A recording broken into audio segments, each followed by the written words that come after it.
Hello students, ये video chapter surface chemistry का lecture number 4 हो जाएगा और इस लेक्चर में हम लोग कोलॉइड्स के बारे में पढ़ेंगे। तो सबसे पहला क्वेश्चन उठता है कि कोलॉइड्स हैं क्या। तो कोलॉइड्स जो होते हैं वो एक हेट्रोजीनियस मिक्सचर होते हैं दो कंपोनेंट्स का।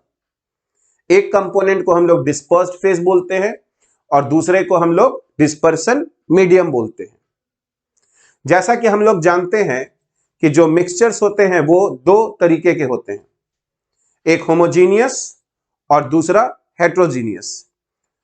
होमोजीनियस मिक्सचर में जो कंपोनेंट्स है वो यूनिफॉर्मली डिस्ट्रीब्यूटेड होते हैं। जैसे कि अगर हम लोग NaCl को वाटर में अगर हम लोग डालें तो हम लोगों को होमोजीनियस मिक्सचर मिलेगा, क्योंकि जो NaCl है वो वाटर में पूरी तरह से यूनिफॉर्मली जो है वो डिस्ट्रीब्यूटेड हो जाएगा। लेकिन अगर हम लोग सैंड को वाटर में डालें तो जो सैंड के पार्टिकल्स है वो वाटर में पूरी तरह से यूनिफॉर्मली डिस्ट्रीब्यूट नहीं हो पाएंगे। तो वो जो है एग्जाम्पल, जब हम लोग सैंड को वाटर में डाल रहे हैं तो वो हमारा हेट्रोजीनियस मिक्सचर है। तो जो कोलाइडल सॉल्यूशन होते हैं या जो कोलाइड्स होते हैं जिनको हम बोलते हैं वो हेट्रोजीनियस मिक्सचर होते हैं दो कंपोनेंट्स का। एक को हम लोग डिस्पर्स्ड फेज कहते हैं और दूसरे को हम लोग डिस्पर्सन मीडियम कहते हैं।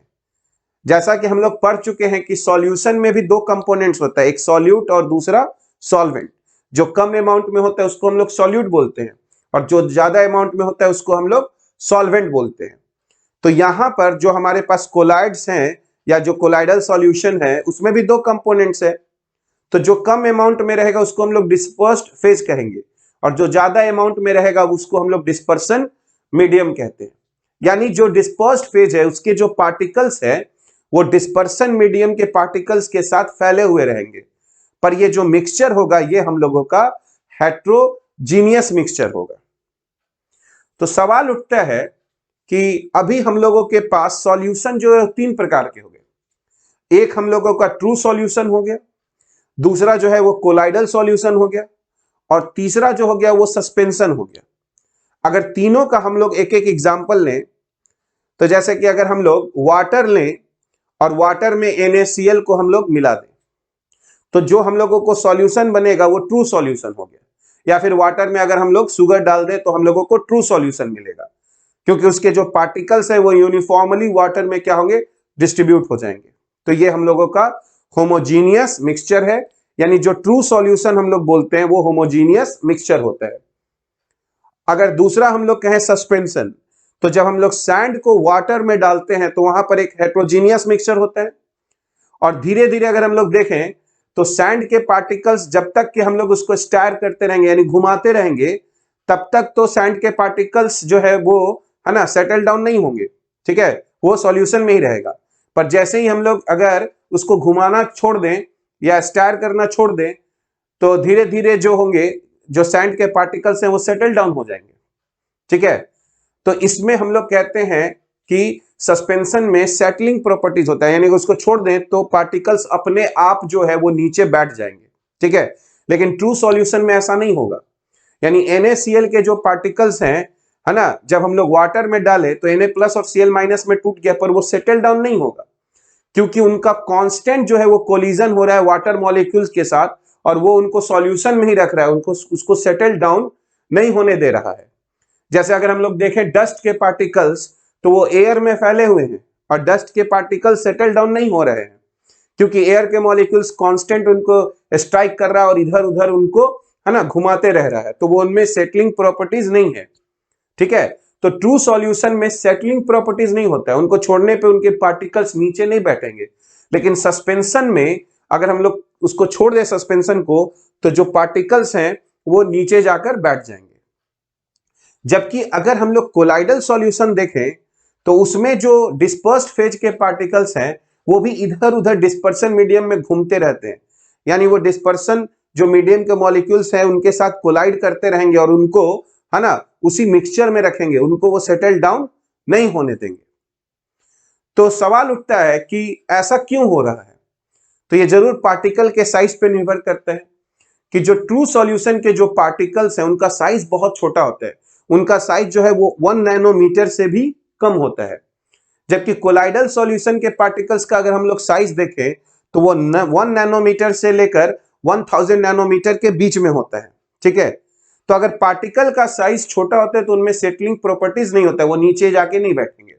लेकिन अगर हम लोग सस्पेंशन देखें तो उसमें पार्टिकल का साइज काफी बड़ा होता है, उसमें साइज अगर हम लोग देखें तो 1000 नैनोमीटर से ज्यादा बड़ा होते हैं। ठीक है, तो हम लोगों के पास यहां पर मिल रहा है ट्रू सॉल्यूशन, सस्पेंशन और कोलाइडल सॉल्यूशन, जिसमें ट्रू सॉल्यूशन होमोजेनियस मिक्सचर है, जबकि कोलाइडल सॉल्यूशन और सस्पेंशन जो है वो हम लोगों का हेट्रोजीनियस मिक्सचर है। बस यहां पर अंतर यह है कि जो सस्पेंशन होगा अगर हम उसको कुछ टाइम तक छोड़ देंगे तो वो उनके जो पार्टिकल्स हैं, ठीक है, वो नीचे जाकर बैठ जाएंगे। लेकिन कोलाइडल सॉल्यूशन में ऐसा नहीं होगा। ऐसा करने के लिए हमको कुछ और एक्स्ट्रा एफर्ट डालना पड़ेगा, जिसको हम लोग कोएगुलेशन बोलते हैं। आगे चलकर हम पढ़ेंगे कि जो कोलाइडल पार्टिकल्स होते हैं उन पर चार्ज होते हैं। तो अगर पॉजिटिव चार्ज, अगर सभी कोलाइडल पार्टिकल्स पर अगर हम लोग पॉजिटिव चार्ज देखें तो कोलाइडल पार्टिकल्स एक साथ एक दूसरे से मिलना नहीं चाहेगा। ठीक है, क्योंकि सब पे एक ही तरीके का अगर चार्ज है तो सब एक दूसरे से दूर भागना चाहेगा। तो अगर हम लोग उसको कोएगुलेट कराना चाहते हैं, यानी अगर उसको सेटल कराना चाहते हैं, तो उनके चार्ज को क्या करना पड़ेगा, खत्म करना पड़ेगा। तो कहने का सेंस ये हुआ कि ट्रू सॉल्यूशन के पार्टिकल्स सेटल डाउन नहीं होंगे, सस्पेंशन के पार्टिकल्स सेटल डाउन हो जाएंगे, और कोलाइडल के पार्टिकल्स ऐसे, है ना, सेटल डाउन नहीं होंगे। उसके लिए आपको कुछ एफर्ट डालना पड़ेगा। कहने का सेंस, अगर उन पर चार्ज है तो उनके चार्ज को खत्म करना पड़ेगा, तभी जाके वो पार्टिकल्स जो है वो सेटल डाउन होंगे। और इन तीनों में अंतर जो है वो पार्टिकल के साइज का है। ठीक है, ट्रू सॉल्यूशन में पार्टिकल का साइज 1 नैनोमीटर से कम है, कोलाइडल में 1 नैनोमीटर से लेकर 1000 नैनोमीटर तक का साइज है, और जो सस्पेंशन है उसमें जो साइज होता है वो 1000 नैनोमीटर से भी ज्यादा होता है। ठीक है, तो अब अगर हम लोग स्टार्ट करें कोलॉइड्स, तो कोलॉइड्स क्या होता है? A colloid is a heterogeneous system in which one substance is dispersed, वो फैला रहता है, बिखरा रहता है, उसी को हम लोग डिस्पर्स्ड फेज भी बोलते हैं, as very fine particles in another substance called dispersion medium. यानी हम लोग यहां डिस्पर्स्ड फेज को सॉल्यूट के जैसा सोच सकते हैं, और जो डिस्पर्सन मीडियम है उसको हम लोग सॉल्वेंट की तरीके से सोचेंगे। ठीक है, तो यहां पर डिस्पर्स्ड फेज के जो पार्टिकल्स हैं वो फैले रहते हैं किसमें? डिस्पर्सन मीडियम में। ठीक है, तो अब हम लोग देखेंगे कि हम लोगों के पास एक ट्रू सॉल्यूशन हो गया, दूसरा कोलाइडल सॉल्यूशन हो गया, और तीसरा सस्पेंशन हो गया। इन तीनों में क्या डिफरेंस है? तो यहां पर हम लोग देख सकते हैं differences among a true solution, a colloidal solution and a suspension. तो जैसे कि अगर हम लोग यहां पर प्रॉपर्टी देखें तो पहला हो गया हम लोगों का पार्टिकल साइज। तो जैसे ट्रू सॉल्यूशन में पार्टिकल का जो साइज है वो 1 नैनोमीटर से छोटा होगा, जो कोलाइडल सॉल्यूशन के जो पार्टिकल का साइज होता है वो 1 नैनोमीटर से 1000 नैनोमीटर के बीच में होगा। ठीक है, जैसे कि अगर हम लोग मिल्क देखें तो मिल्क जो है वो एक कोलाइडल सॉल्यूशन है, जिसमें डिस्पर्स्ड फेज जो होता है वो फैट होता है, और डिस्पर्सन मीडियम जो होता है वो हमारा वाटर होता है। उसी तरह से जो डस्ट हम लोग देखें, या फॉग, ठीक है, या फोम, ये सब जो है वो हमारा कोलाइडल सॉल्यूशन के एग्जांपल्स होंगे। ये अभी हम लोग देखेंगे। सस्पेंशन में जो पार्टिकल का साइज होगा वो हम लोगों का 1000 नैनोमीटर से ज्यादा होगा। ठीक है, दूसरा अगर हम लोग देखें सेटलिंग ऑफ पार्टिकल्स, तो जो ट्रू सॉल्यूशन के पार्टिकल्स हैं वो डू नॉट सेटल, ये नीचे नहीं बैठेंगे, है ना, क्योंकि इनके जो पार्टिकल्स हैं वो सॉल्वेंट के पार्टिकल्स से टकराते रहते हैं, और वो उनको, है ना, सेटल डाउन नहीं होने देता है। जैसे डस्ट के पार्टिकल्स एयर में बिखरे हुए हैं और एयर के पार्टिकल्स उससे टकरा रहे हैं, जिससे कारण डस्ट इधर उधर मूव कर रहा है और वो नीचे सेटल डाउन नहीं हो रहा है। कोलाइडल सॉल्यूशन में क्या है? Settle only on coagulation. ठीक है, यानी कोएगुलेशन क्या हुआ कि आगे चल के हम लोग पढ़ेंगे कि जो हमारे कोलाइडल पार्टिकल्स हैं उनके ऊपर चार्ज है, तो अगर सबके ऊपर मान लिया जाए पॉजिटिव चार्ज है तो सब एक दूसरे से दूर भागेंगे, तो वो कभी सेटल डाउन नहीं होंगे। तो सेटल डाउन होने के लिए उनको पास लाना पड़ेगा। पास कब आएंगे? जब हम लोग उनका चार्ज खत्म कर दें। तो अगर हम लोग चार्ज खत्म कर दें तो वो सेटल डाउन हो सकते हैं। अब कैसे होंगे वो हम लोग अभी देखेंगे। तो कहने का सेंस, कोलाइडल सॉल्यूशन के जो पार्टिकल्स होंगे वो अपने आप सेटल डाउन नहीं होंगे, उनके लिए हम लोगों को कुछ स्पेशल एफर्ट देना पड़ेगा, ठीक है। उसी तरह सस्पेंशन में देखेंगे तो ये सेटल अंडर ग्रेविटी, तो ग्रेविटी के कारण ये नीचे अपने आप बैठ जाएंगे, ठीक है। अगर हम लोग अब देखें अपीयरेंस, ठीक है, तो जो ट्रू सॉल्यूशन होता है वो ट्रांसपेरेंट होता है, यानी हम लोग आर पार देख सकते हैं सॉल्यूशन से, ठीक है, क्लियर सॉल्यूशन होता है, ट्रांसपेरेंट। पर ये जो कोलाइडल सॉल्यूशन होता है वो ट्रांसलूसेंट होता है, ठीक है, वो ट्रांसपेरेंट नहीं होता है। तो जो अगर हम लोग ट्रांसलूसेंट में देखें तो जो लाइट के जो पार्टिकल्स हैं या लाइट है जो है वो क्रॉस करेगा, पर हम लोग उतना अच्छा से, है ना, एक सॉल्यूशन के आर पार हम लोग उतना बढ़िया देख नहीं पाएंगे।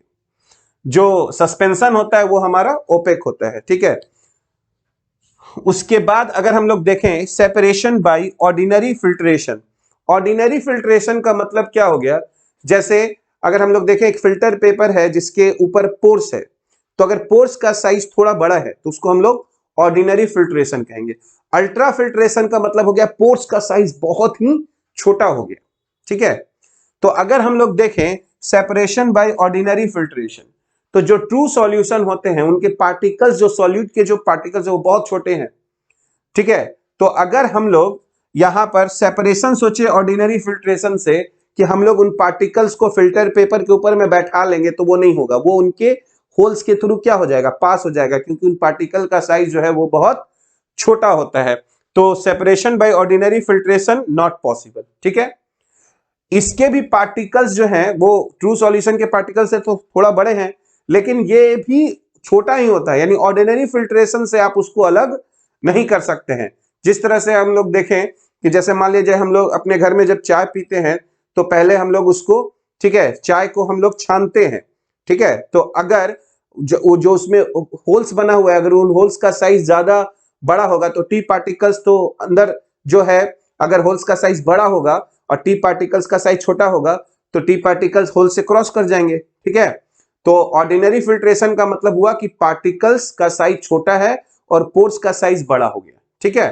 तो हम लोग यहां पर देखेंगे separation by ordinary filtration not possible, इसमें भी नॉट पॉसिबल है, क्योंकि ऑर्डिनरी फिल्टर पेपर देखेंगे तो उसमें पोर्स का साइज बड़ा होता है और कोलाइडल पार्टिकल्स का साइज उससे क्या हो गया, छोटा हो गया, तो वो उसके थ्रू पास कर जाएगा। लेकिन जो सस्पेंशन होता है उनमें पार्टिकल का साइज बड़ा होता है, तो ऑर्डिनरी फिल्ट्रेशन से भी हम लोग उनके पार्टिकल्स को, है ना, अलग कर सकते हैं। अगर हम लोग सेपरेशन बाय अल्ट्रा फिल्ट्रेशन करें, यानी पोर्स का साइज अगर हम लोग बहुत छोटा कर दे, फिर भी हम लोग सॉल्यूट पार्टिकल्स को, है ना, सेपरेट नहीं कर पाएंगे, सॉल्यूट पार्टिकल्स उसके थ्रू पास हो जाएगा। हाँ, लेकिन कोलाइडल पार्टिकल्स चूंकि थोड़ा बड़ा होता है तो वो जो है वो हम लोगों को अल्ट्रा फिल्ट्रेशन में, यानी वहां पे पोर्स का साइज बहुत छोटा हो गया तो सॉल्यूट जो हमारे डिस्पर्स्ड फेज के जो पार्टिकल्स हैं वो वहां उसके थ्रू पास नहीं होंगे, है ना, यानी हम उनको सेपरेट कर सकते हैं डिस्पर्सन मीडियम से। और इसमें तो हम लोग कर ही पाएंगे, जब हमारा ऑर्डिनरी फिल्टर पेपर सेपरेट कर दे रहा था तो अल्ट्रा जो फिल्ट्रेशन है वो तो कर ही देगा। अगर हम लोग एक एग्जांपल देखें तो NaCl dissolved in water is an example of क्या होगा, ट्रू सॉल्यूशन, ठीक है। मिल्क अगर हम लोग देखें तो वो एक एग्जांपल है हम लोगों का कोलाइडल सॉल्यूशन का, जिसमें डिस्पर्स्ड फेज जो है वो हम लोगों का फैट है और डिस्पर्सन मीडियम जो है वो हमारा वाटर है, दोनों जो है वो हम लोगों का लिक्विड फेज में है। अगर हम लोग यहां पर सस्पेंशन देखें, ठीक है, तो सस्पेंशन का एग्जांपल हो गया सैंड इन वाटर, ठीक है। तो ये हम लोगों का 3 टाइप्स ऑफ सॉल्यूशन था, ट्रू सॉल्यूशन, है ना, कोलाइडल सॉल्यूशन, और तीसरा था सस्पेंशन। और इसमें मेनली जो हम लोग यहां पर देख रहे हैं पार्टिकल का साइज, ट्रू सॉल्यूशन में पार्टिकल का साइज 1 नैनोमीटर से कम है, कोलाइडल सॉल्यूशन में पार्टिकल्स 1 नैनोमीटर से 1000 नैनोमीटर के बीच में होगा, और सस्पेंशन में जो पार्टिकल का साइज होगा वो 1000 नैनोमीटर से भी ज्यादा का होगा। अब हम लोग क्लासिफिकेशन ऑफ कोलाइड्स देखेंगे, जिसमें पहला क्लासिफिकेशन हम लोगों का होगा फिजिकल स्टेट के आधार पर। जैसा कि हम लोग जानते हैं कि कोलाइडल सॉल्यूशन में 2 कंपोनेंट होगा, एक डिस्पर्स्ड फेज है और दूसरा डिस्पर्सन मीडियम है। तो डिस्पर्स्ड फेज जो है वो हम लोगों का सॉलिड, लिक्विड या गैस कुछ भी हो सकता है। उसी तरह जो डिस्पर्सन मीडियम है वो भी हम लोगों का सॉलिड, लिक्विड या फिर गैस कुछ भी हो सकता है। यानी डिस्पर्स्ड फेज के लिए हमारे पास 3 है ना ऑप्शंस हो गए, और डिस्पर्सन मीडियम के पास डिस्पर्सन मीडियम के लिए भी हम लोगों के पास 3 ऑप्शंस हो गए। तो टोटल अगर हम लोग देखें तो ऐसा 9 जो है वो कॉम्बिनेशंस बनेगा, solid solid, solid liquid, solid gas, उसी तरह liquid solid, liquid liquid, liquid gas, या फिर गैस सॉलिड, गैस लिक्विड और गैस गैस। पर इसमें से जो गैस गैस का जो हम लोगों का कॉम्बिनेशन होगा वो होमोजीनियस मिक्सचर है, यानी 2 गैस हमेशा हम लोग कहते हैं कि होमोजीनियस मिक्सचर बनाते हैं, इसीलिए कोलाइडल सॉल्यूशन जो है वो ये नहीं बन सकता है। यानी जब डिस्पर्स्ड फेज अगर हम लोग कहें कि गैस हो और डिस्पर्सन मीडियम भी गैस हो, तो ऐसा कोलाइडल सॉल्यूशन हम लोगों का नहीं पॉसिबल है, क्योंकि ये दोनों होमोजीनियस मिक्सचर बनाएंगे। यानी हम लोग कहेंगे कि physical state of dispersed phase and dispersion medium के आधार पर अगर हम लोग देखें तो कोलाइडल सॉल्यूशन जो है वो हम लोगों के 8 टाइप्स के हो जाएंगे। ठीक है, तो जैसा कि हम लोग यहां पर देख सकते हैं क्लासिफिकेशन ऑफ कोलाइड्स, यानी हम लोग कोलाइड्स का क्लासिफिकेशन देखेंगे। तो जो पहला क्लासिफिकेशन हम लोग देख रहे हैं वो है स्टेट के आधार पर। ठीक है, तो फर्स्ट हो गया हम लोगों का classification of colloids based on physical state of dispersed phase and dispersion medium, और हम लोग फिजिकल स्टेट के आधार पर कहेंगे कि कोलाइड्स जो है वो 8 टाइप्स के होते हैं। ठीक है हम लोगों का, यानी 8 types of colloidal systems are possible. ठीक है, तो जैसा कि हम लोग यहां पर देख रहे हैं कि यहां पर हम लोग जो 8 टाइप्स के कोलाइडल सिस्टम्स हैं उनको यहां पर लिखा गया है, जिसमें पहले कॉलम में हम लोगों का डिस्पर्स्ड फेज है, सेकंड कॉलम में डिस्पर्सन मीडियम है, यहां पर हम लोग का टाइप ऑफ कोलाइड है, यानी उस कोलाइड का क्या नाम होगा, और यहां पर हम लोगों को एग्जाम्पल दिया गया है। ठीक है, तो जो सबसे पहला हम लोग यहां पर देखेंगे है ना कोलाइड, वो होगा जब डिस्पर्स्ड फेज सॉलिड है और डिस्पर्सन मीडियम भी क्या हम लोगों का सॉलिड है, तो उस केस में जो कोलाइड बनता है उसको हम लोग सॉलिड सॉल बोलते हैं। ठीक है, यानी जब डिस्पर्स्ड फेज सॉलिड है और डिस्पर्सन मीडियम भी सॉलिड है तो उसको हम लोग सॉलिड सॉल बोलते हैं। और इसका एग्जाम्पल क्या हो गया, जेम स्टोन्स, यानी जो स्टोन्स हम लोग है ना अपने फिंगर में पहनते हैं वो एग्जाम्पल हो गया सॉलिड सोल का, जिसमें डिस्पर्स्ड फेज भी हम लोगों का सॉलिड होता है और डिस्पर्सन मीडियम भी हम लोगों का सॉलिड होता है। ठीक है, या फिर हम लोग कह सकते हैं सम कलर्ड ग्लासेस। ठीक है, तो वो भी हम लोगों का सॉलिड सॉल का एग्जाम्पल हो गया, क्योंकि उसमें डिस्पर्स्ड फेज भी सॉलिड है और डिस्पर्सन मीडियम भी सॉलिड है। ठीक है, सेकेंड अगर हम लोग एग्जाम्पल देखें तो उसमें डिस्पर्स्ड फेज हम लोगों का सॉलिड होगा और डिस्पर्सन मीडियम जो है वो लिक्विड होगा, तो उस केस में हम लोग कोलाइड को बोलते हैं सॉल। ठीक है, ये बहुत इंपॉर्टेंट है। तो सॉल का मतलब समझ सकते हैं सॉलिड और एल से लिक्विड। ठीक है, तो इसमें जो डिस्पर्स्ड फेज होगा वो सॉलिड स्टेट में होगा और जो डिस्पर्सन मीडियम है वो हमारा लिक्विड स्टेट में होगा। जैसे कि अगर हम लोग देखें यहाँ पर पेंट्स या फिर सेल फ्लूइड्स या फिर अगर हम लोग बोले ब्लड, तो ये सब एग्जाम्पल है ना हम लोगों का सॉल का, जिसमें डिस्पर्स्ड फेज जो है वो सॉलिड स्टेट में है और जो डिस्पर्सन मीडियम है वो हम लोगों का लिक्विड स्टेट में है। थर्ड एग्जाम्पल होगा जब हम लोगों का डिस्पर्स्ड फेज जो है वो सॉलिड है और डिस्पर्सन मीडियम क्या है हम लोगों का गैस है। ठीक है, तो उस केस में हम लोग उस कोलाइड को बोलते हैं एरोसॉल।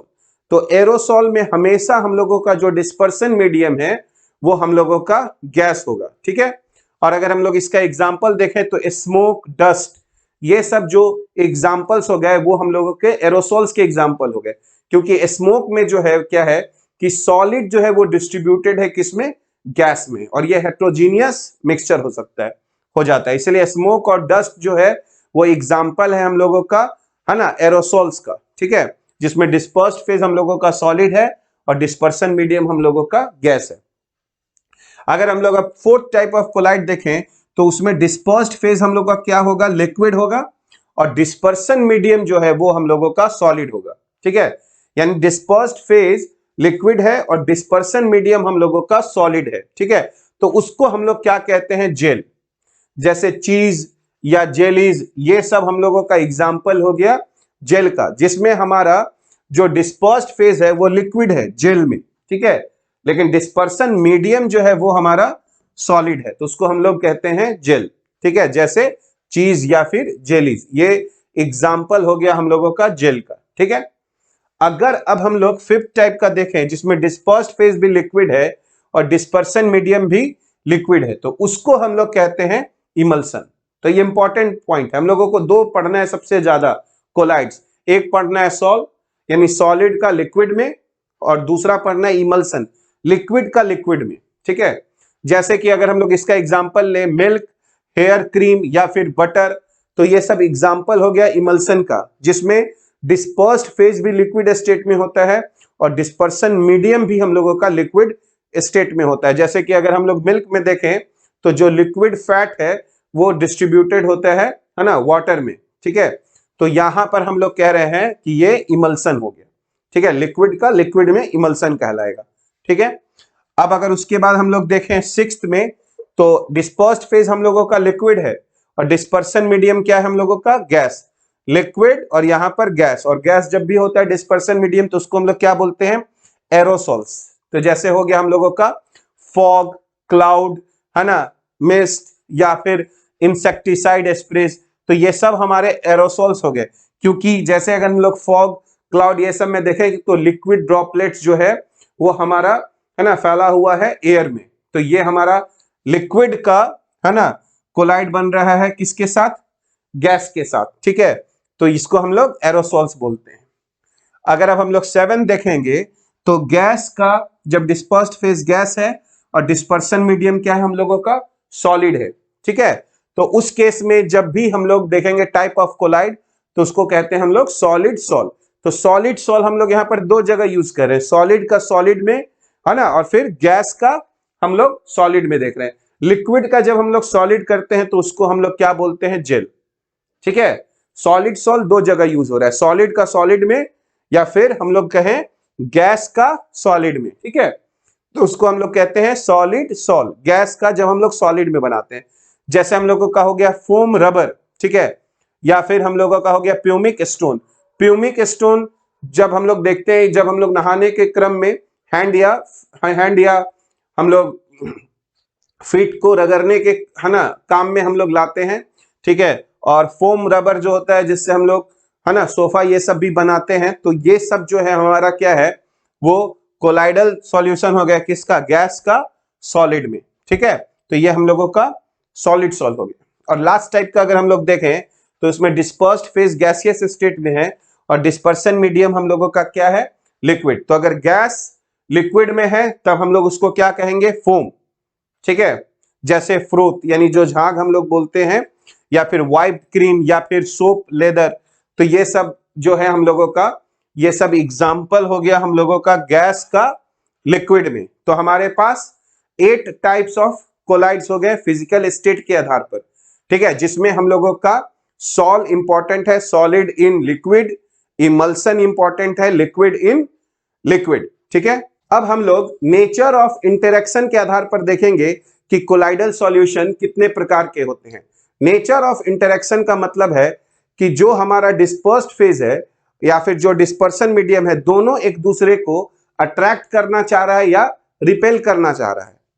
तो इंटरेक्शन के आधार पर अगर हम लोग देखें तो जो कोलाइडल सॉल्यूशन होते हैं वो दो प्रकार के होते हैं, एक लायोफिलिक और दूसरा होता है लायोफोबिक। लायो का मतलब होता है सॉल्वेंट और फिलिक का मतलब होता है अट्रैक्शन। तो लायोफिलिक का मतलब हुआ सॉल्वेंट अट्रैक्टिंग या सॉल्वेंट लविंग, और लायोफोबिक, तो फोबिक का मतलब होता है रिपेलिंग, तो लायोफोबिक का मतलब हो गया सॉल्वेंट रिपेलिंग। कहने का सेंस यह है कि जो हमारा कोलाइडल सॉल्यूशन है वो अगर जो हमारा डिस्पर्स्ड फेज है और जो डिस्पर्सन मीडियम है, अगर दोनों के पार्टिकल्स एक दूसरे के लिए अगर अट्रैक्शन रहते हैं तो हम लोग कहेंगे कि लायोफिलिक सॉल बना। और अगर दोनों के लिए कोई अट्रैक्शन नहीं है, इनफैक्ट कि वहां रिपल्सन ही है, तब हम लोग वैसे कोलाइडल सॉल्यूशन को लायोफोबिक कहते हैं। तो नेचर ऑफ इंटरेक्शन के आधार पर कि पार्टिकल्स के बीच में अट्रैक्शन है या फिर रिपल्सन है, हम लोग कोलाइडल सॉल्यूशन को दो भाग में बांटते हैं, एक लायोफिलिक और दूसरा लायोफोबिक। तो जो लायोफिलिक कोलाइड्स है, अगर हम लोग उसका एग्जांपल लें, जैसे जो स्टार्च होता है, अगर स्टार्च को हम लोग वाटर में डाल दें तो लायोफिलिक कोलाइड बन जाता है। अगर हम लोग स्टार्च नहीं समझते हैं तो सीधा समझे, जो हमारे घर में आटा होता है, अगर हम उस आटे को वाटर में डाल दें तो उससे जो हम लोगों का कोलाइडल सॉल्यूशन बना वो हमारा लायोफिलिक होता है, क्योंकि जैसे ही हम लोग आटे को पानी में डालकर अगर उसको हम लोग मिलाए तो वहां पर हम लोगों को कोलाइडल सॉल्यूशन बन जाएगा। यानी उसके लिए हम लोगों को कुछ करने की जरूरत नहीं है, क्योंकि ये दोनों एक दूसरे के लिए अट्रैक्शन रख रहा है।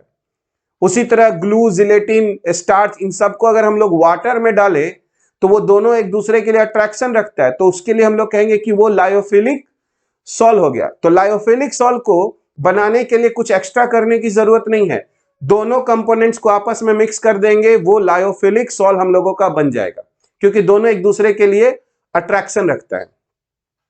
तो जो ये लायोफिलिक जो सॉल है ये हम लोगों का रिवर्सिबल होता है। रिवर्सिबल कहने का सेंस ये हुआ कि मान लिया जाए हमने आटा को वाटर में मिलाया और हमारा एक सॉल बन गया। अगर अब हम लोग वाटर को वहां से हटा दें, यानी सारे वाटर को अगर हम लोग वेपराइज कर दें, तो हम लोगों को कंटेनर में सिर्फ आटा बचेगा। अगर हम फिर उसमें फिर वाटर ऐड कर देंगे तो हम लोगों का दोबारा फिर से वो हम लोगों का कोलाइडल सॉल्यूशन तैयार हो गया।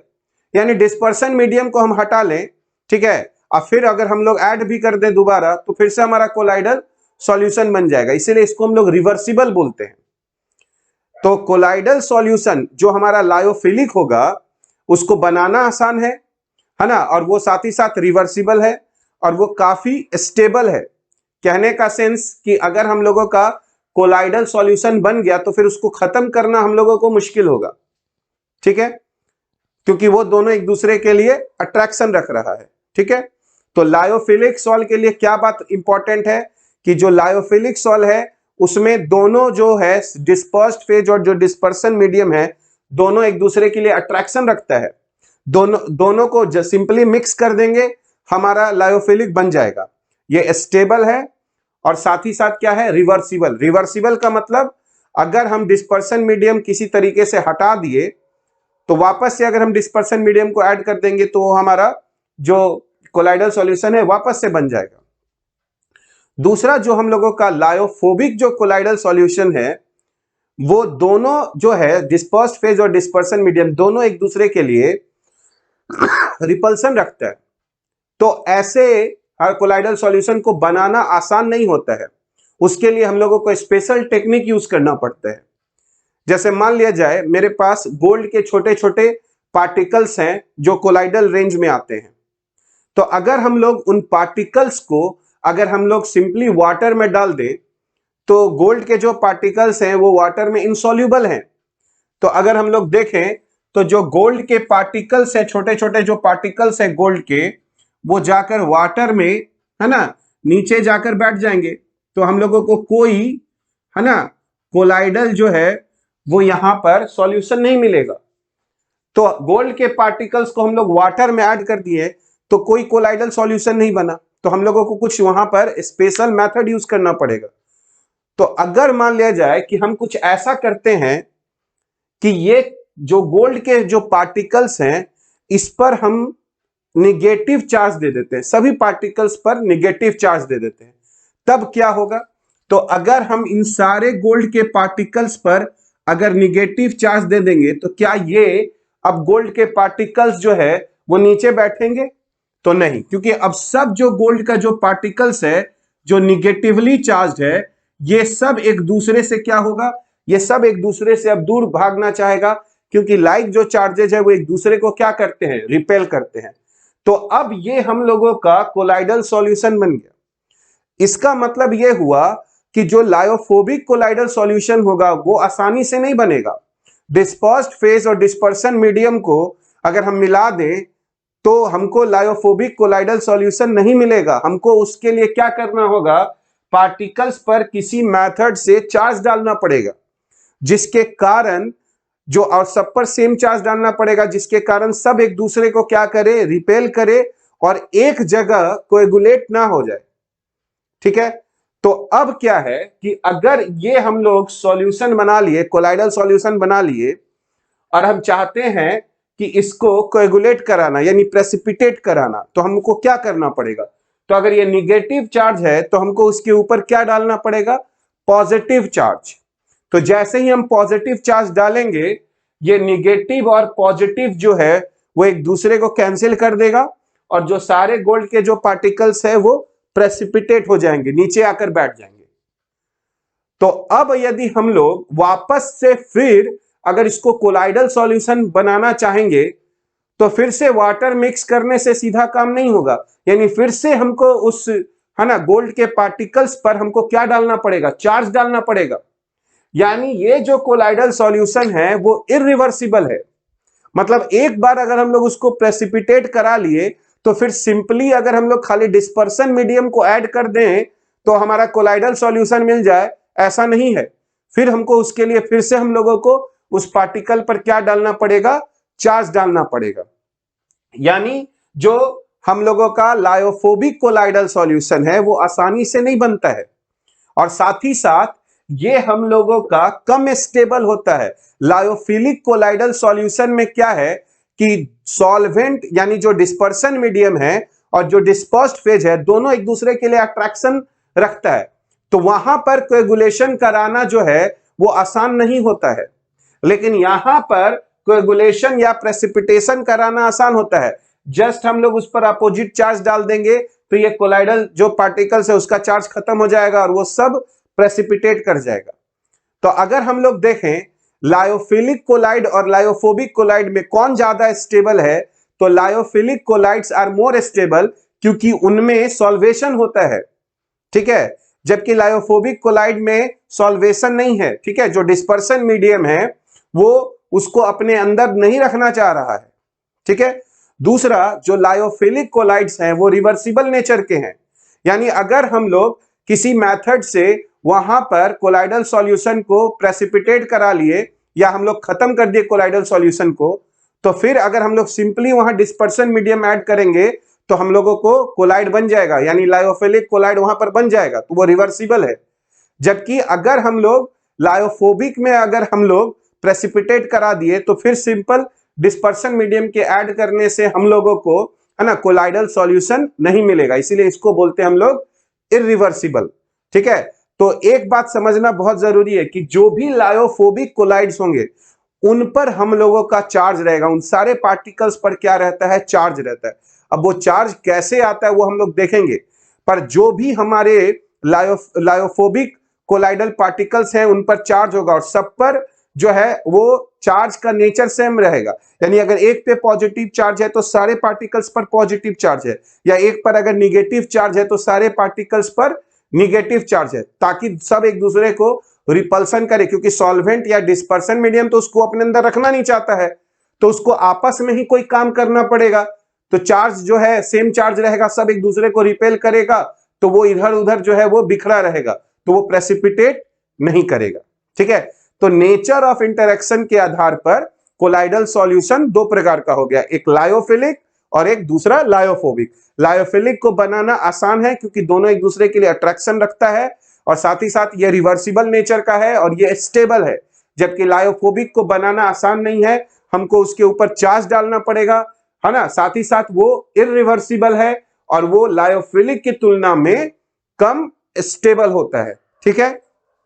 तो अब यदि हम लोग देखें यहां पर classification based on nature of interaction between dispersed phase and dispersion medium, तो क्या हम लोग को मिलेगा, टू टाइप्स ऑफ कोलाइड्स मिलेगा। एक होगा लायोफिलिक यानी सॉल्वेंट लविंग और दूसरा होगा लायोफोबिक यानी सॉल्वेंट रिपेलिंग। अब अगर हम लोग यहां पर देखें लायोफिलिक कोलाइड्स तो हम कहेंगे the colloidal solutions in which the particles of the dispersed phase have a great affinity यानी attraction for the dispersion medium, ठीक है, are called लायोफिलिक कोलाइड्स। यानी लायोफिलिक कोलाइड्स में दोनों के बीच में अट्रैक्शन रहेगा, ठीक है। These solutions are easily formed, यानी यहां पर डिस्पर्स्ड फेज और डिस्पर्सन मीडियम को सिंपली मिक्स कर देंगे, हम लोगों का ये सॉल्यूशन बन जाएगा। तो these solutions are easily formed and the lyophilic colloids are reversible in nature. यानी अगर किसी है ना तरीके से हम लोग डिस्पर्सन मीडियम को वहां से अलग कर लें तो डिस्पर्स्ड फेज बचेगा, और उसमें अगर फिर से हम लोग डिस्पर्सन मीडियम को ऐड कर दें तो हम लोग को फिर से लायोफिलिक जो हमारा कोलाइडल सॉल्यूशन है वो तैयार हो जाएगा। फॉर एग्जाम्पल जैसे स्टार्च और ग्लू और जिलेटिन सॉल्व इन वाटर, तो ये सब हम लोगों का सॉलिड होता है और अगर वाटर है लिक्विड, तो सॉलिड का लिक्विड में जो हमारा है ना कोलाइडल सॉल्यूशन बनता है उसी को हम लोग सॉल बोलते हैं। तो ये जो एग्जांपल है हमारा वो लायोफिलिक है ना कोलाइडल सॉल्यूशन का है, क्योंकि जैसे ही हम लोग स्टार्च को वाटर में ऐड करेंगे तो अपने आप कोलाइडल सॉल्यूशन हम लोगों का बन जाएगा, उसके लिए हम लोगों को कुछ करने की जरूरत नहीं है। दीज कोलाइड्स आर स्टेबल, क्योंकि सॉल्वेंट या जो डिस्पर्सन मीडियम वो अपने पास रखना चाहता है, and can not be easily coagulated. Coagulated का मतलब हो गया प्रेसिपिटेशन, और हम लोग उसको आसानी से प्रेसिपिटेट नहीं कर सकते हैं। ठीक है, तो ये हम लोगों का हो गया लायोफिलिक कोलाइड्स, बहुत इंपॉर्टेंट पॉइंट है। ठीक है, दूसरा जो है वो है लायोफोबिक कोलाइड्स। ठीक है, इसके बारे में भी हम लोग पूरे चैप्टर में और सीखेंगे, है ना। अभी चूंकि स्टार्टिंग फेज है तो इतना हम लोगों को समझ में आना चाहिए।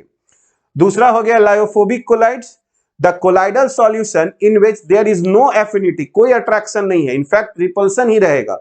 There is no affinity between particles of dispersed phase and dispersion medium are called lyophobic colloids. तो लायोफोबिक कोलाइड्स में जो डिस्पर्सन मीडियम है और जो डिस्पर्स्ड फेज है दोनों एक दूसरे के लिए क्या रख रहा है, रिपल्सन रख रहा है ना। These colloids need a special method of preparation, क्योंकि ऐसे कोलाइडल पार्टिकल्स पर चार्ज रखना है, तो जब तक उन पे चार्ज नहीं आएगा तब तक हम लोगों का कोलाइडल सॉल्यूशन नहीं बनेगा। इसलिए हम लोगों को स्पेशल मेथड्स जो है वो चार्ज लाने के लिए हमको यूज करना पड़ेगा। ठीक है, These solutions are readily precipitated, और ये जो सॉल्यूशन है ये बहुत ज्यादा स्टेबल नहीं है, इनको हम लोग इजिली प्रेसिपिटेट करा सकते हैं। जैसे ही चार्ज को खत्म करेंगे ये इजिली प्रेसिपिटेट हो जाएंगे। ठीक है, on the addition of a small amount of electrolytes, तो अगर उसमें हम थोड़ा इलेक्ट्रोलाइट डाल देंगे तो जो माइनस है वो उस इलेक्ट्रोलाइट में से प्लस ले लेगा, है ना, और प्लस माइनस एक दूसरे को कैंसिल कर देगा।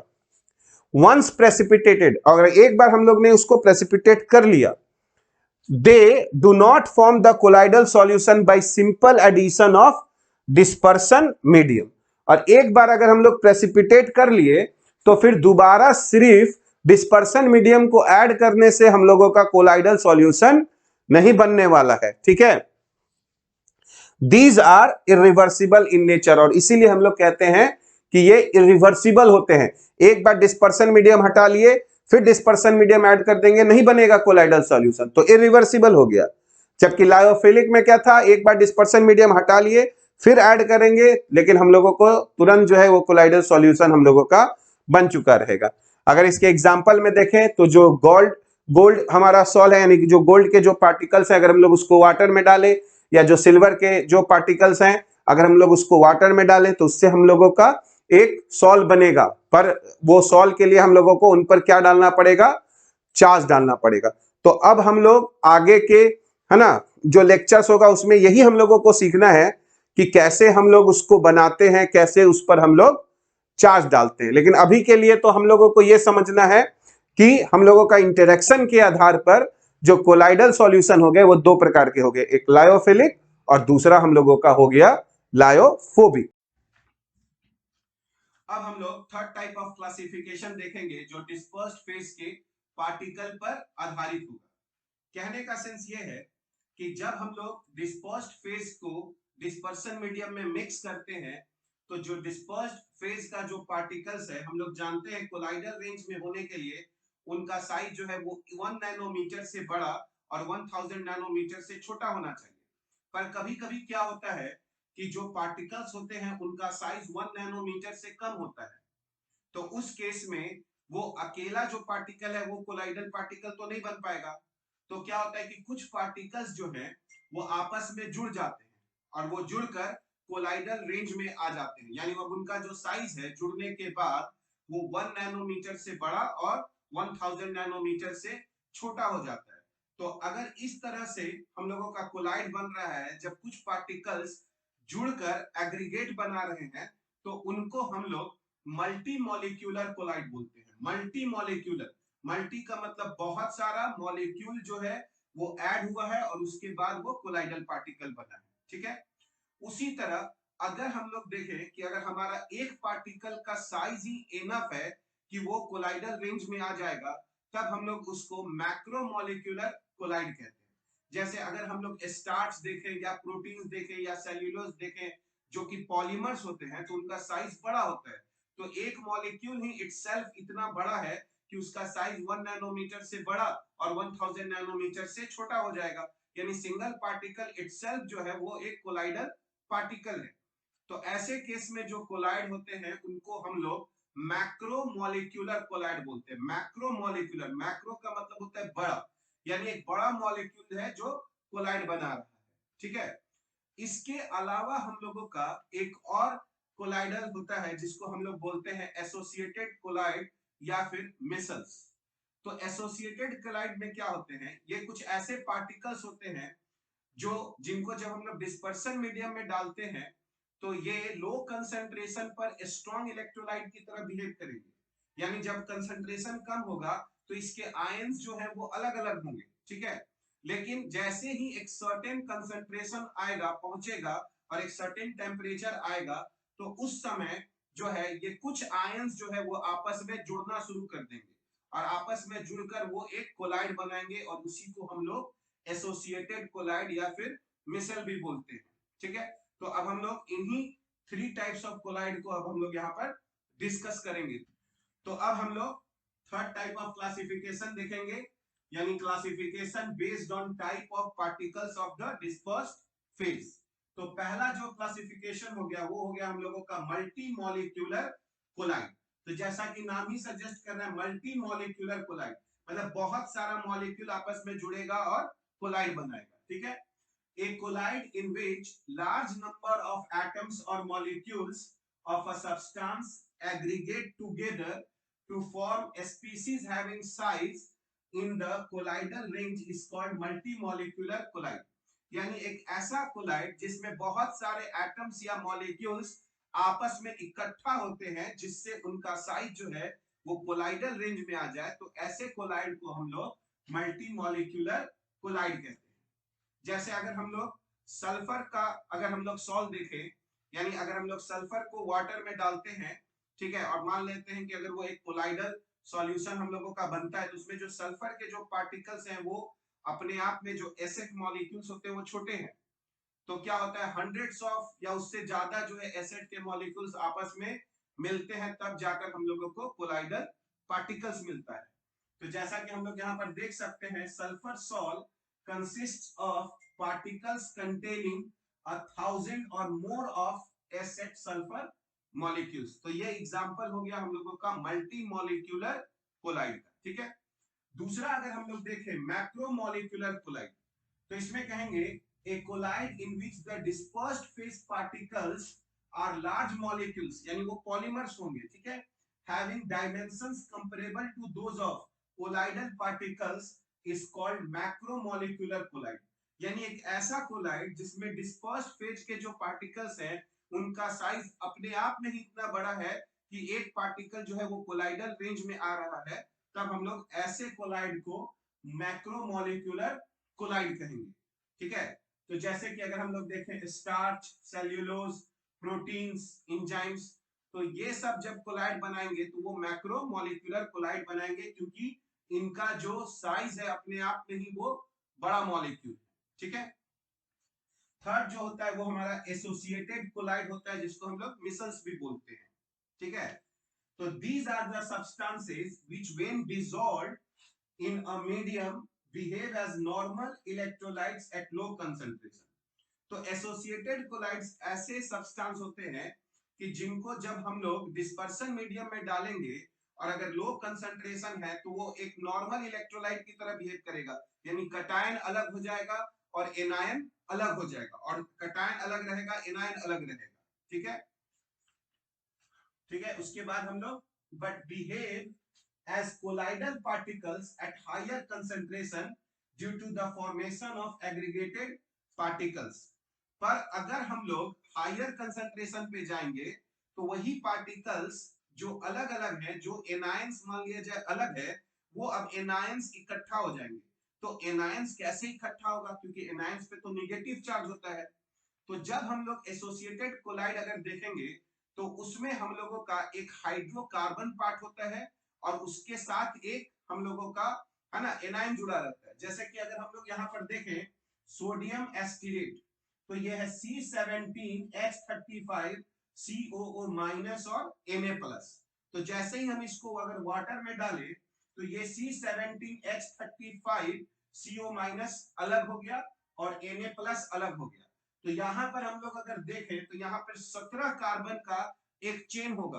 तो अगर हम लोग इसको यहां पर ऐसे दिखाए कि ये हाइड्रोकार्बन कुछ पार्ट है ऐसा, है ना, कार्बन का, और लास्ट में यहां पर अगर हम लोग माइनस रिप्रेजेंट करें तो ये हम लोगों का हाइड्रोकार्बन पार्ट है और ये हम लोगों का COO माइनस को मान लिया जाए दिखाया जा रहा है। तो जो हाइड्रोकार्बन जो पार्ट होते हैं उसको हाइड्रोफोबिक बोलते हैं क्योंकि वाटर उसको रिपेल करता है, जबकि ये जो माइनस चार्ज है ये हाइड्रोफिलिक पार्ट हुआ क्योंकि वाटर जो है वो चार्ज को अट्रैक्ट करेगा क्योंकि वाटर इटसेल्फ जो है वो हमारा पोलर होता है। तो होता है क्या कि ये जो पार्टिकल्स होते हैं, जैसे अगर हम इसी को देखें तो इसमें एक हाइड्रोफोबिक पार्ट है और एक हाइड्रोफिलिक पार्ट है। तो जैसे ही ये वाटर में जाएगा तो वाटर में क्या होगा कि ये माइनस जो है वो वाटर की तरफ अट्रैक्टेड रहेगा, पर जैसे ही एक सर्टेन कंसंट्रेशन हम लोगों का मतलब एराइव होगा, जैसे एक सर्टेन कंसंट्रेशन हम लोग पहुंचेंगे तो क्या होगा, ये सारा जो हाइड्रोकार्बन पार्ट है वो एक जगह सेंटर पर इकट्ठा हो जाएगा। यानी अगर हम लोग देखें तो ये माइनस है और ये हाइड्रोकार्बन पार्ट है, तो ये दूसरे का फिर माइनस ऐसे होगा और ये हाइड्रोकार्बन पार्ट होगा, फिर तीसरे का माइनस ऐसा होगा और हाइड्रोकार्बन पार्ट होगा। तो ऐसे ऐसे सब हाइड्रोकार्बन पार्ट जो है वो आपस में हम लोगों का जुड़ना शुरू कर देंगे और यही हम लोगों का एसोसिएटेड जो है वो यहां पर कोलाइड बनाएंगे। यानी जब हम लोग, है ना, लो कंसंट्रेशन पे रखेंगे तो ये जो हमारा पार्टिकल है वो आयंस के फॉर्म में रहा, एक माइनस और एक प्लस, ठीक है। तो लो कंसंट्रेशन पर ये एक हम लोगों का स्ट्रॉन्ग इलेक्ट्रोलाइट की तरह बिहेव करेगा। जैसे ही हम लोग कंसंट्रेशन बढ़ाना शुरू करेंगे तब क्या होगा कि ये जो हाइड्रोकार्बन पार्ट है वो सब एक जगह आ जाएगा और सरफेस पर अगर हम लोग देखें तो माइनस जो है वो आना शुरू हो जाएगा और अब ये मिलके हम लोग कहेंगे कि ये एक कोलाइड बन गया और इसी कोलाइड को हम लोग एसोसिएटेड कोलाइड या मिसल कहते हैं, ठीक है। तो यहां पर समझना है कि ये बनता है एक सर्टेन कंसंट्रेशन पर, इसके लिए एक सर्टेन कंसंट्रेशन चाहिए जिसको हम लोग कहते हैं क्रिटिकल मिसल कंसंट्रेशन, CMC। एक सर्टेन कंसंट्रेशन चाहिए, उससे अगर कम होगा तो नहीं बनेगा, तो क्रिटिकल मिसल कंसंट्रेशन जिसको CMC बोलते हैं, और एक हम लोगों को पार्टिकुलर टेम्परेचर चाहिए जिसको हम लोग क्राफ्ट टेम्परेचर कहते हैं, ठीक है। तो जैसा कि हम लोग यहां पर देख रहे हैं कि these are the substances which when dissolved in a medium behave as a normal electrolytes behave करेगा at low concentration but behave as colloidal particles at higher concentration due to the formation of aggregated particles, क्योंकि particles सब आपस में क्या हो रहे हैं, जुड़ रहे हैं, ठीक है। The aggregated particles thus formed are called micelles और इसी को हम लोग मिसल्स बोलते हैं, ठीक है। जैसे कि हमारा सोप्स एंड डिटर्जेंट्स होता है, तो जैसे अगर हम लोग देखें सोडियम एस्टिरेट, तो ये सोप है C17H35CO माइनस और Na प्लस। जैसे ही हम लोग वाटर में डाले हम लोगों को एक एनायन मिला और Na प्लस, और इसमें भी हम लोग देखेंगे तो ये हाइड्रोफोबिक पार्ट है और ये हाइड्रोफिलिक पार्ट है, ठीक है। तो जब लो कंसंट्रेशन रहेगा तो जो हाइड्रोफिलिक पार्ट जो है वो वाटर में रहेगा, हाइड्रोफोबिक पार्ट ऊपर रहेगा। जैसे ही एक सर्टेन कंसंट्रेशन पहुंचेगा सारा हाइड्रोफोबिक पार्ट जो है वो सेंटर पर आ जाएगा, ठीक है, और जो हमारा हाइड्रोफिलिक पार्ट है वो हम लोगों को सरफेस पर रहेगा, ठीक है। और इस तरह से हम लोगों का एक मिसल का फॉर्मेशन हो जाएगा, ठीक है। अब देखिए, the formation of micelles take place only above a particular temperature, तो वो हमेशा एक पार्टिकुलर टेम्परेचर के ऊपर होगा, ठीक है, कॉल्ड क्राफ्ट टेम्परेचर, और इसी को हम लोग क्या बोलते हैं, क्राफ्ट टेम्परेचर बोलते हैं, जिसको हम लोग टीके से रिप्रेजेंट करते हैं। एंड एबव अ पार्टिकुलर, है ना, कंसंट्रेशन, और साथ ही साथ एक पार्टिकुलर कंसंट्रेशन से ज्यादा भी चाहिए जिसको हम लोग क्रिटिकल मिसल कंसंट्रेशन यानी CMC कहते हैं। और नॉर्मली अगर हम लोग सोप्स के लिए देखें तो ये हम लोगों का, है ना, 10 टू दी पावर -4 से लेकर 10 to the power -3 mole per litre होता है। और जैसे ही हम लोग इसको फिर से डाइल्यूट करेंगे, यानी अगर फिर से हम लोग वाटर डालेंगे तो ये जो फिर से जो आयंस इकट्ठा हुए हैं सब, फिर ये एक दूसरे से दूर हो जाएंगे, ठीक है। यानी ऑन डाइल्यूशन, ठीक है, this colloids revert back to individual ions, तो फिर से ये इंडिविजुअल आयंस में, है ना, टूट जाएंगे। For soaps CMC is 10 to the power -4 to 10 to the power -3 mole per litre, ठीक है। यानी पार्टिकल्स के साइज के आधार पर अगर हम लोग देखें तो जो हमारा कोलाइड होगा वो 3 टाइप का हो जाएगा। पहला हो गया मल्टी मॉलिक्यूलर, यानी बहुत सारे मॉलिक्यूल्स आपस में जुड़कर एक कोलाइड बना रहे हैं। दूसरा होगा मैक्रो मॉलिक्यूलर, मतलब एक पार्टिकल जो है एक सेल्फ है, इतना बड़ा साइज की वो कोलाइडर रेंज में आ रहा है। और तीसरा जो है एसोसिएटेड कोलाइड्स, इसका मतलब ये हुआ कि ये आयंस जो है वो मिलकर बनाएंगे। पहले आयंस, है ना, अलग अलग होंगे, पर जैसे एक सर्टेन कंसंट्रेशन से ज्यादा होगा और एक सर्टेन टेम्परेचर से ज्यादा होगा, ये आयंस सब जगह इकट्ठा होना शुरू हो जाएंगे और उसके बाद एक एसोसिएटेड कोलाइड हम लोगों का मिल जाएगा।